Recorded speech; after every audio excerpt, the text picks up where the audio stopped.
Hello students, in the last lecture we have seen about the parallel plate capacitor. Now in this lecture we will discuss about capacitance of two wire line. Right? Capacitance of two wire line. So here x axis, z axis and y axis. So potential field of two infinite line charges. So these are the two potential fields of infinite line charges, minus rho l and plus rho l, with a positive line charge in the xz plane at x is equal to a, and a negative line at x is equal to minus a is shown below. So which is having a distance between them is having a 2a.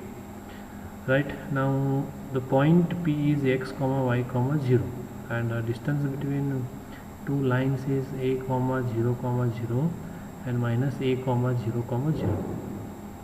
Now potential of a single line charge with a 0 reference at a radius of r0 is v is equal to rho l by 2 pi epsilon log of r0 by r.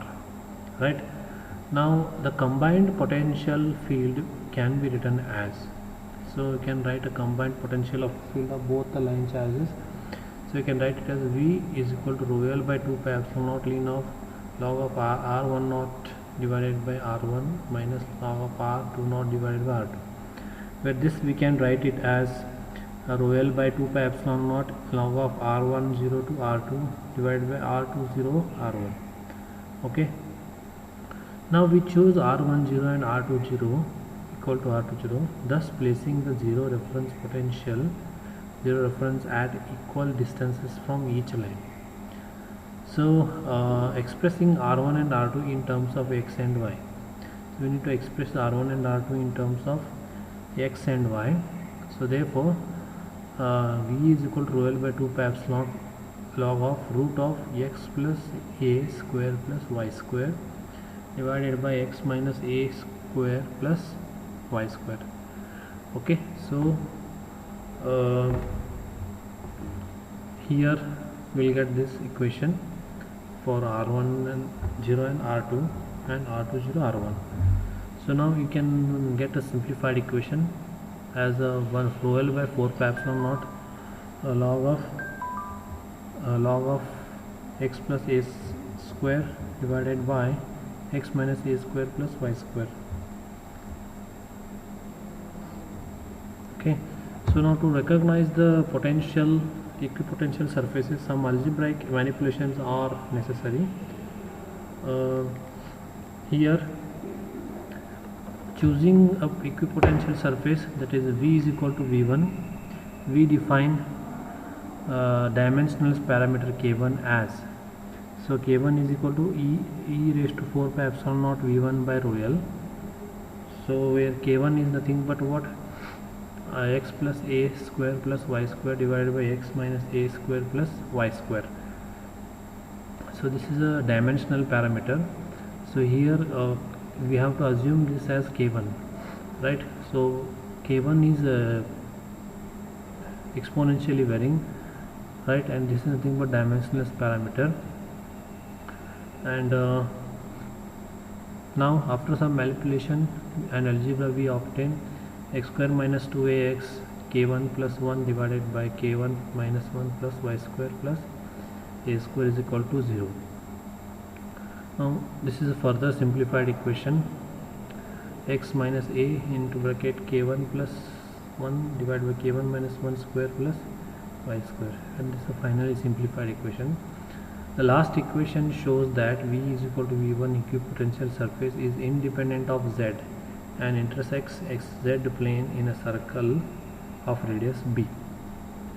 Right, so here b is equal to 2a into root of k1 divided by k1 minus 1, this is b. Now therefore the center of the circle is x is equal to h and y is equal to 0, where h is equal to a into bracket k1 plus 1 k1 minus 1, right? And now let us consider zero potential conducting plane located at x is equal to 0 and a conducting cylinder of a radius b and potential v0 with its axis located at a distance h from the plane.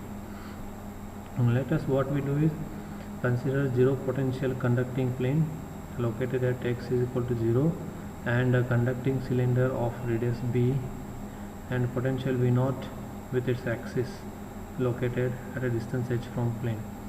Now solving the two equations a and k1 in terms of both b and h. So a is equal to root of h square minus b square, root of k1 is equal to h plus root of h square minus b square by b. Potential of the cylinder is v naught, so that root of k1 is equal to e raised to 2 pi epsilon v naught by rho l. And therefore rho l is equal to 2 pi epsilon naught v1 divided by log of root of k1. So given h, b and v naught, we may determine a1, k1 and rho l. The capacitance between cylinder and the plane is now available.